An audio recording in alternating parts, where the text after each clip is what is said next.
সাবেক প্রধানমন্ত্রী বিএনপির চেয়ারপারসন বেগম খালেদা জিয়ার ৮০তম জন্মবার্ষিকী পালন করেছে কুমিল্লা দক্ষিণ জেলা বিএনপির নেতৃবৃন্দ। এ উপলক্ষে শুক্রবার বিকেলে কুমিল্লা নগরীর ১৩ নং ওয়ার্ড নানুয়াদিঘি ফাতেমা হোমসের নিচে বিএনপির চেয়ারপারসন খালেদা জিয়ার সুস্থতা ও দীর্ঘায়ু কামনায় মিলাদ ও দোয়া মাহফিল অনুষ্ঠিত হয়। উক্ত অনুষ্ঠানটি কুমিল্লা সিটি কর্পোরেশনের সাবেক প্যানেল চেয়ারম্যান আব্দুস সালাম মাসুক এর সভাপতিত্বে প্রধান অতিথি হিসেবে উপস্থিত ছিলেন কুমিল্লা সিটি কর্পোরেশনের সাবেক মেয়র মোহাম্মদ মনিরুল হক সাক্কু। কুমিল্লা দক্ষিণ জেলা বিএনপির সকল নেতৃবৃন্দ উপস্থিত ছিলেন। পরে বাংলাদেশ জাতীয়তাবাদী মহিলা দল কুমিল্লা মহানগর ১৩ নং ওয়ার্ড শাখার নেতৃবৃন্দের সাথে একটি মতবিনিময় সভা অনুষ্ঠিত হয়।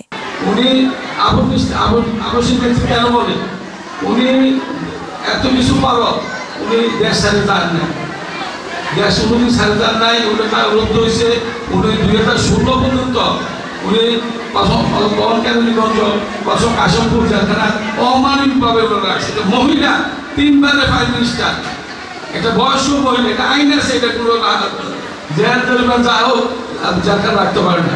বাড়িতে 2016 উনি শরীর বেশি খারাপ হয়ে গেল, ওনাকে বাসার কতদিন তুলে রাখা হলো, কিন্তু কোনো চিকিৎসার ব্যবস্থা করা হয়নি।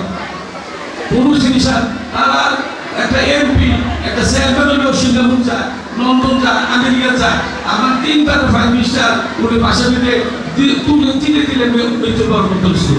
আল্লাহর রহমতে আল্লাহ একজন আছেন না, কমা রয়েছে। 1 আগস্ট এই শরীর যাওয়ার পরে বেগম যে একটু লন্ডন যে চিকিৎসা করতে পারছেন, কিছু সুস্থ হতে পারছেন। আপনাদের লোক কথা বলতে পারেন, এখন দেখছেন না, কথা বলে এখন আমরা আজকে এখানে মূলত হুজুর দিব, শুধু একটু দোয়া করবো।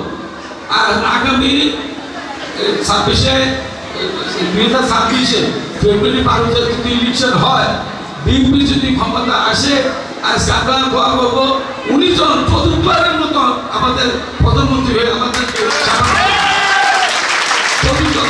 এটা রেকর্ড যদি করতে পারে, আমরা দোয়া করবো। আর ওনার সুস্বাস্থ্যের জন্য দোয়া করবো।